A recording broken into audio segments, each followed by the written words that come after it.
Hello everyone.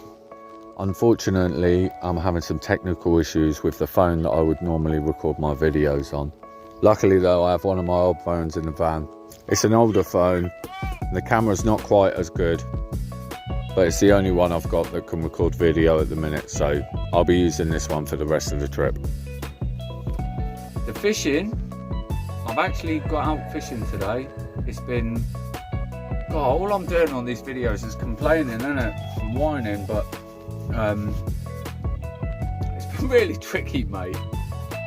There's so much just crap getting washed down the river, and it all goes into the banks, and then as more comes down it collects up and a bit more will get onto it, but it's small enough to like hug, you know, the little slack water parts.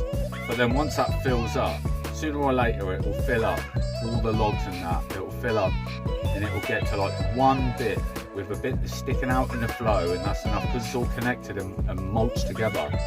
It's enough just to pull the whole thing off, and then it just starts making its way down the river. Perfect example, look at this. An absolute monstrosity. Imagine if you was fishing a lake back home and that just come, just a whole tree, mate. Just a load of, yeah, look at that. It's making its way through the centre of your swim. You've got to keep an eye on your rods, because you know, you get a few beats and you think, oh, buzzing, I'm in. Nah, mate. Mildred and Albert's tree that they cut down about 2 months ago and launched it in the river. Right out in the sticks. Have a look at these cliffs.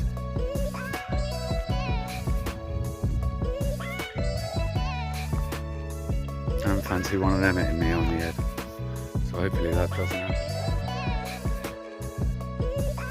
This particular fishing spot is known as the Mines.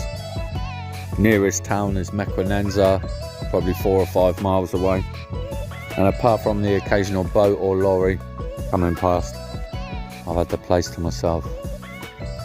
It's beautiful.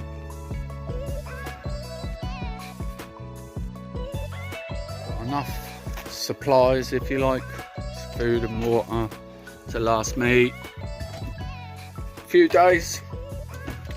So yeah, I'm just gonna persevere. Hang on. I'm gonna persevere with this spot. I'm just gonna chill. I'm annoyed about my phone. Annoyed about Jensen is an understatement. Yeah, obviously. Yeah, I'm just trying to make the most out of, like, you know, I'm still on holiday. I've still got beautiful weather. I'm still, yeah, you know, make the most of it.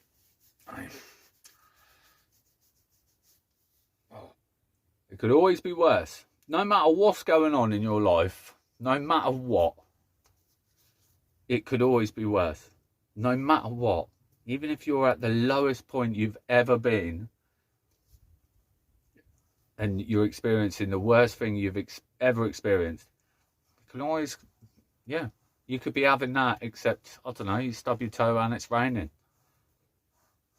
can always be worse, mate. Count your blessings.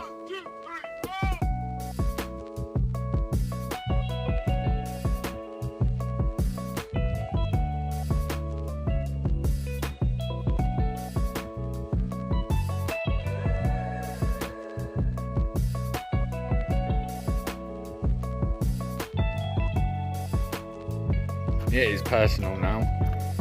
My only bite all day, well, since I've been here. Top of the rod, tipping away.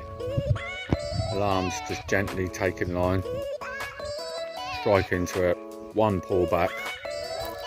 It's all frayed where a little cat's chewed me off, mate. Little bugger. I'll get him. Let's have a little update, shall we? It's been about 3 hours since I filmed anything. I've caught nothing. I got cut off by a little cat, and I'm currently in an unfishable swim because, yeah, I got that just casually floating straight past my peg, mate. Have a look at this. I reckon that's time to put the kettle on. What do you reckon? Hopefully that clears out the way. Well, it's moving, it's getting a bit of a shift on. Hopefully that gets out the way and gets right out the way and gets caught on something up the river there. Because I'm optimistic for the evening and the early night.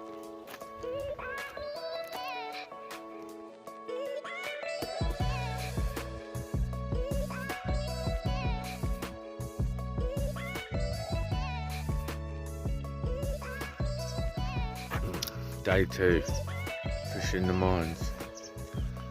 Look how much the water's come up.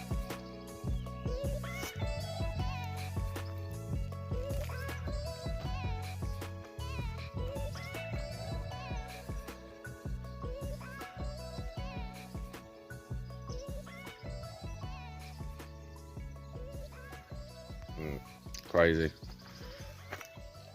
I'm gonna have a coffee.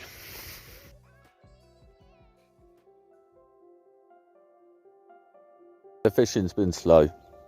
The water levels keep going up and down. I keep getting debris and branches and trees floating into my peg. But what a place to sit and enjoy a coffee.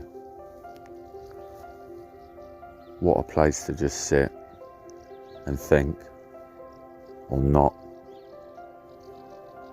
Just sit amongst nature. What attracts people to fishing is the excitement of catching a fish. But what keeps people into fishing is the meditation of it. When you just sit and quietly hyper-focus on a float or the tip of your rods or a bite alarm, everything else gets pushed out. You're concentrating so much on a bite indication that you can't even think about anything else. You do that for a whole morning, or a whole day, or 48 hours, and at the end of it, your brain just feels lighter. You just feel better.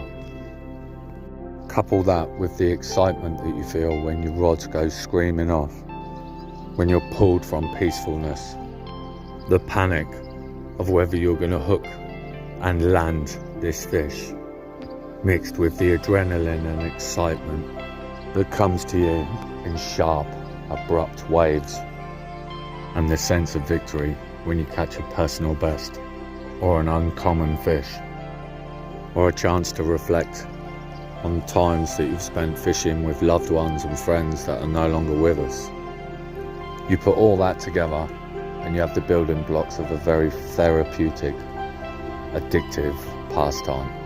A chance to restore some peace and calm to an otherwise overactive, easily stimulated, frantic mind. A pastime that will most likely turn into a complete addiction. You'll happily spend loads of money on it. It'll occupy your thoughts most of the time. And knowing that you have fishing to go to, your escapism, is what makes getting through the working week a lot easier for a lot of people. I know I'm one of them.